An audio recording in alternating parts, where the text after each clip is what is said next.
ओम शांति। 21 नवंबर 2025 के बाबा के मधुर महावाक्य। बाबा कहते, मीठे बच्चे, तुम अभी गॉडली सर्विस पर हो। तुम्हें सबको सुख का रास्ता बताना है, स्कॉलरशिप लेने का पुरुषार्थ करना है।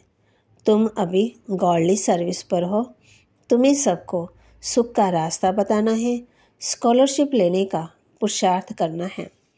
प्रश्न, तुम बच्चों की बुद्धि में जब ज्ञान की अच्छी धारणा हो जाती है तो कौन सा डर निकल जाता है?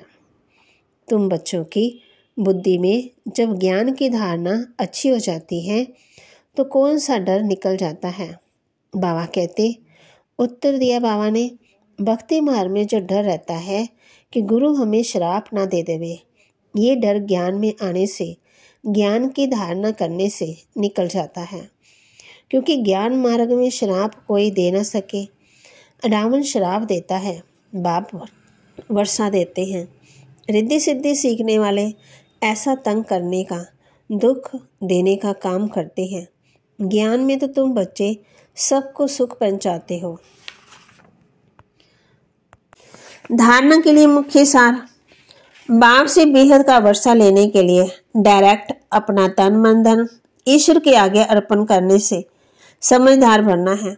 अपना सब कुछ 21 जन्मों के लिए ट्रांसफर कर लेना है।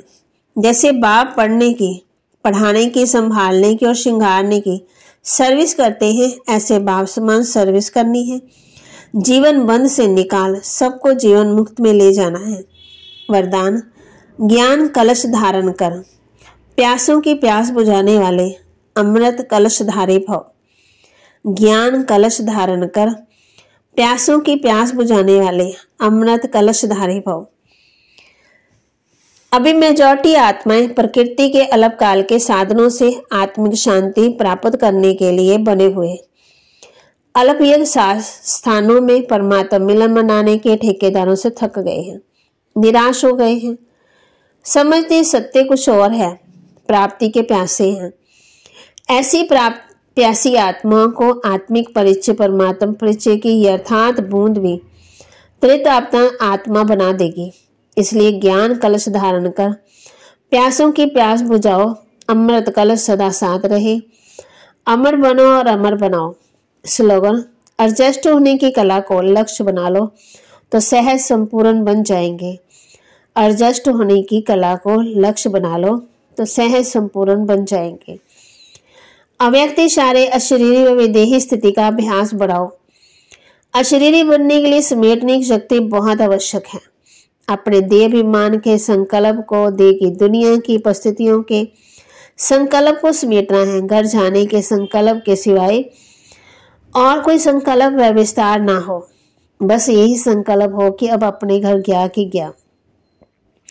अनुभव करो कि मैं आत्मा इस आकाश तत्व से पार उठती हुई जा रही हूँ। इसके लिए अब से अकाल तख्त नशीन होने का अभ्यास करो। तबाह कहते इस बात को भूल जाते, इसलिए बाप को ही आकर के आत्म अभिमानी बनाना पड़ता है। चक्कर में आ जाते। बाप कहते आत्मा तो जन्म लेते रहना है, इससे सिद्ध है। हम आत्मा पहले सो देवता बनते, अब विपत्ति तमो प्रधान है, फिर सतो प्रधान पावन बनना है। बाप आते ही तब है जब सृष्टि पुरानी होती है। बाप नया बनाते।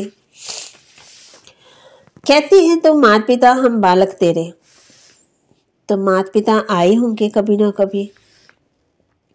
बाबा ने यह भी समझाया, संगम के साथ पुरुषोत्तम अक्षर जरूर लिखो। मीठे मीठे रूहानी बच्चों को रूहानी बाप बैठ समझाते हैं। कल पहले भी समझाया था, अब फिर समझा रहे। बाबा युक्तियां तो बहुत बतलाते हैं। तुम बच्चे जानते हो हम पढ़ते हैं नई दुनिया के लिए।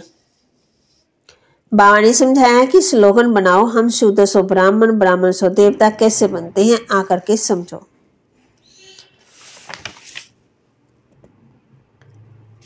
बाबा ने यह भी कहा है, आजकल बाप समझाते हैं कि मैं गरीब निवास हूं। आजकल कायदे अनुसार ईश्वर तो कोई देते ही नहीं है।